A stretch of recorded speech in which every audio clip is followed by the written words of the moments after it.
Let's start with the events at the front. The Pokrovsk Direction remains the epicenter of the fiercest fighting. The enemy is throwing massive forces into the assault on the city and the neighboring town of Myrnohrad.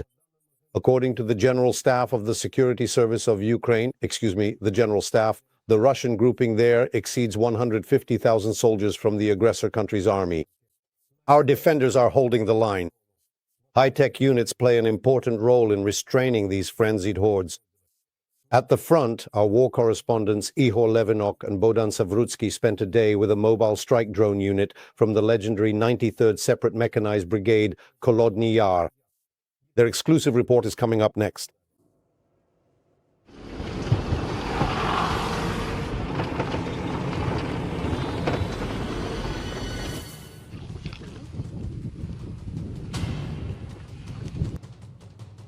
The drone battle for Pokrovsk.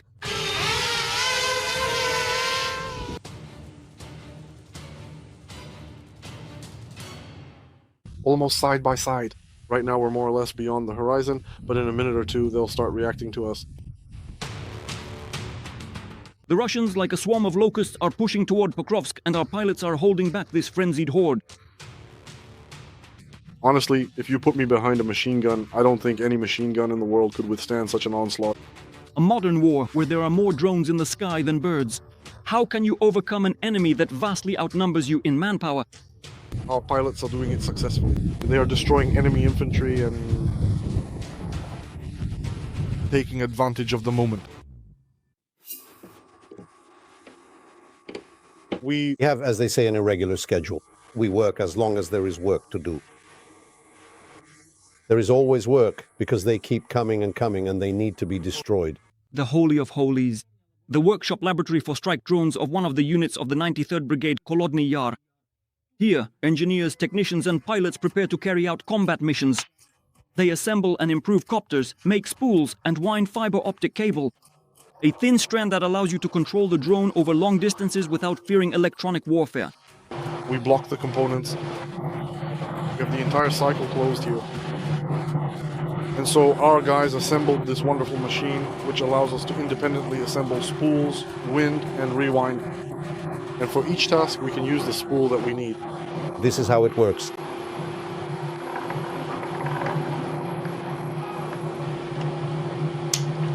It requires quite a lot of time to complete this process. The group of strike drones is led by a person whose path to the front is an example of the transformation of Ukrainian society. The commander with the call sign Omar is a former official of the Kiev City State Administration.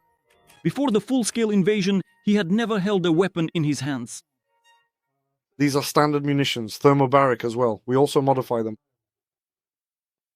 That's enough to hit an IFV or some vehicle. And here we use the entire part for heavy equipment. Omar is the call sign given to the commander by his comrades, comparing him to the famous American World War II General Omar Bradley. A native of the Kiev region, he witnessed the horrors of occupation firsthand and began fighting with the territorial defense forces. It's the 4th year of war, and the results bring only optimism. Omar shares his optimism with us. The situation in Pokrovsk is now worrying the whole world. Recently, the occupiers released a video showing them swarming into the city like locusts. They are coming and driving in on anything that can move. They're actually doing pretty well at it. Right now, they're losing brigades there every day.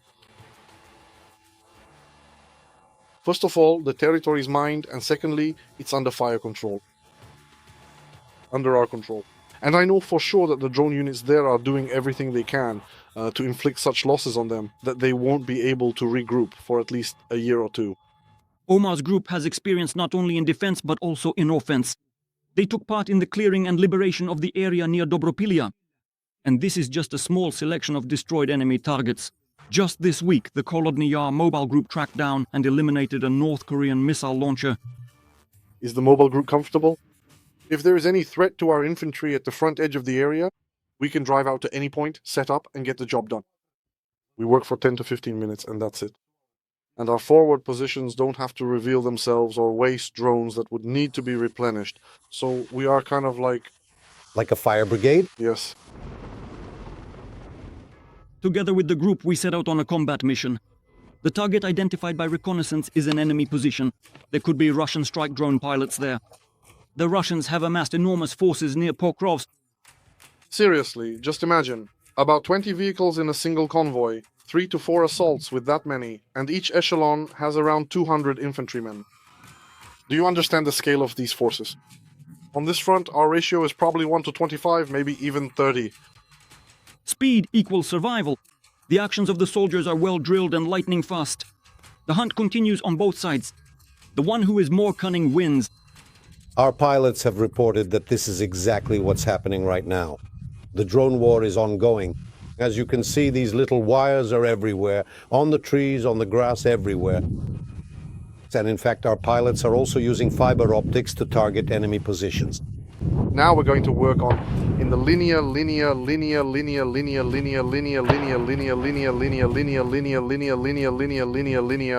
we're emphasizing the idea of linearity here, repeating the word to highlight its importance in this context. As we proceed, keep in mind that the concept of linear is central to what we're doing. Linear in mathematics refers to a straight line. Linear, actually linear. Linear function.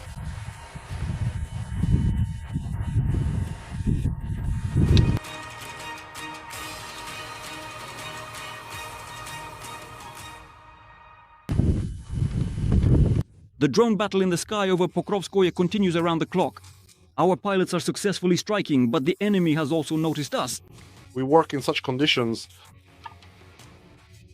The wind is good now, so we can operate safely. Hit! Hit! Hit!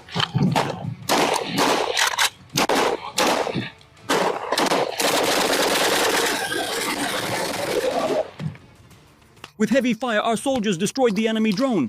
Then, every second counted to leave the compromised location. And the guys did it. Military ingenuity and technological superiority. These are the factors that give the Kholodny Yar fighters their advantage, and allow other defenders to hold back the fierce assault in the Pokrovsk Myrnohrad direction, step by step turning the so-called Second Army of the world into scrap metal. From Donetsk region, Ihor Levinok, Bohdan Savrutsky, Ihor Shepet.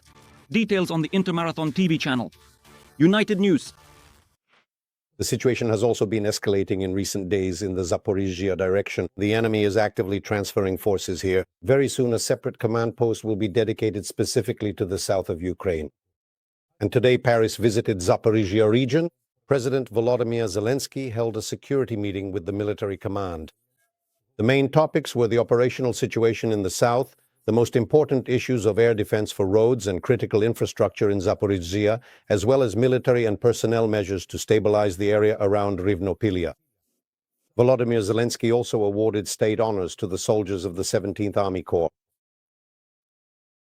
Dear warriors, dear officers, all directions are important for our motherland, without a doubt.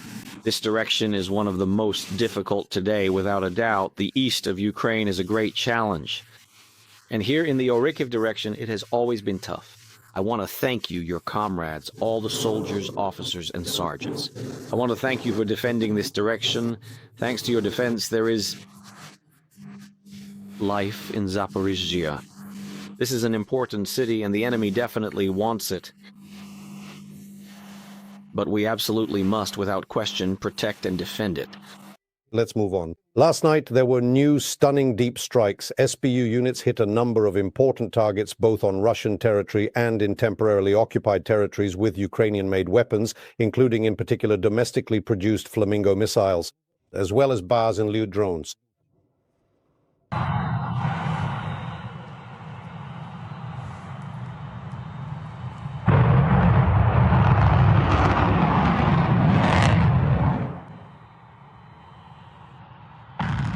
According to the General Staff of the Armed Forces of Ukraine in temporarily occupied Crimea, there was a strike on the marine oil terminal facility where the aggressor country stores petroleum products.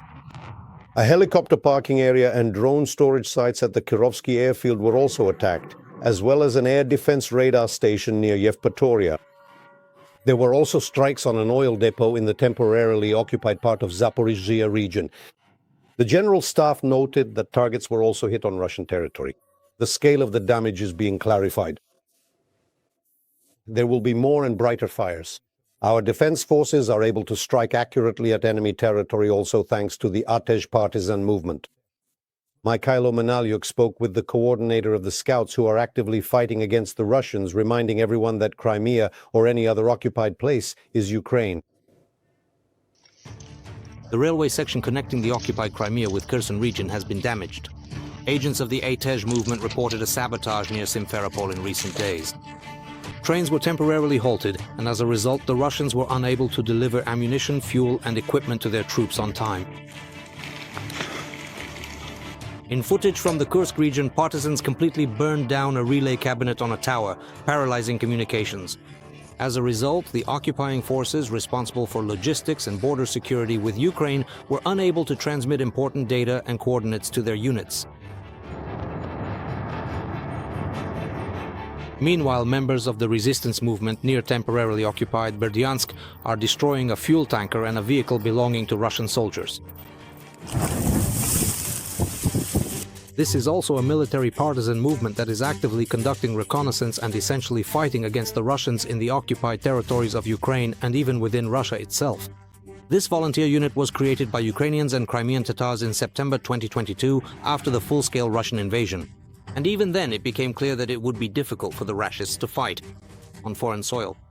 These are the people who believe in Ukraine's victory. There are actually many factors why people help and support Ukraine, and they are different for everyone. Each person has their own reasons. But above all, it is truly the faith in Ukraine, in Ukrainian victory. Russians can't hide. This is the slogan of the ATZH movement. And indeed, just in the past few weeks, the partisans have accomplished a lot. They scouted the base of Russian special forces who guard the Crimean Bridge. They passed information to the defense forces about a Russian S-400 complex in the Leningrad region. The question arises, how do they manage to do all this if the Russians are constantly on duty and, it would seem, not even a mouse could slip by? This kind of work is ongoing. It is carried out regularly. Thanks to this valuable information, no enemy and no military facility of theirs can truly be considered safe. The coordinator of Artesh personally told us more about the movement and its activities. For safety reasons, he does not show his face and disguises his real voice. There is a constant and ever-present danger, and we are considered to be a highly undesirable and unwelcome target for the Russian special services. That is precisely why we cannot ever truly be safe in any city, no matter where we go. The threat is always there, and it follows us everywhere. It is difficult and dangerous to be where the enemy is, especially in their very lair. At any moment you could be exposed, and then the consequences would be terrible. But despite everything, the partisans do their job very skillfully. At the beginning of this year, in the Holopristan district of Kherson region, scouts discovered boats used for crossing the Dnipro River. All the information was provided to them, so to speak, by their own Russian serviceman. He clearly told us the structure, where the smaller depots were and where the main depot was. We received this information, passed it on to the Defense Intelligence of Ukraine, and on January 1st, a strike was carried out. A village boat was destroyed, as well as the guards, Russian military personnel. Among the latest successes are strikes on oil depots in Crimea, Luhansk, and elsewhere. There we actively conducted reconnaissance, actively posted on social networks, and in fact there have been many such cases. We carry out sabotage operations. We destroy both equipment and vehicles. We are especially active in the Kherson region. The movement is also in constant contact with Ukraine's defense forces. The information provided by the partisans is thoroughly verified by special services, and only then do they strike devastatingly at the occupiers. This includes operations on Russian territory as well. We see videos of military facilities, ammunition depots, and oil refineries burning every day. Intelligence uses many sources to confirm information. There are citizens living in Russia who truly care about the situation and do not support this war. These people support Ukraine and its people, and they also hope for Russia to change for the better, wishing for their country to become a new and different nation in the future. Why specifically our service? Because even many members of Ukraine's defense forces do not always have the opportunity to conduct such reconnaissance directly from the area and gather all the important details, not only from satellites, but also directly from the ground. But new people who want to help bring Ukraine's victory closer are also regularly reaching out, the movement's coordinator says. However, he admits that the number of those willing to take risks is decreasing, particularly due to the intensification of Russian terror and the threat to their own lives and those of their loved ones. But despite everything, the partisans will continue their work. In the next few weeks, we will be able to share the results with you as soon as possible. Those who are present at this moment, Who are currently in preparation or some actions being carried out,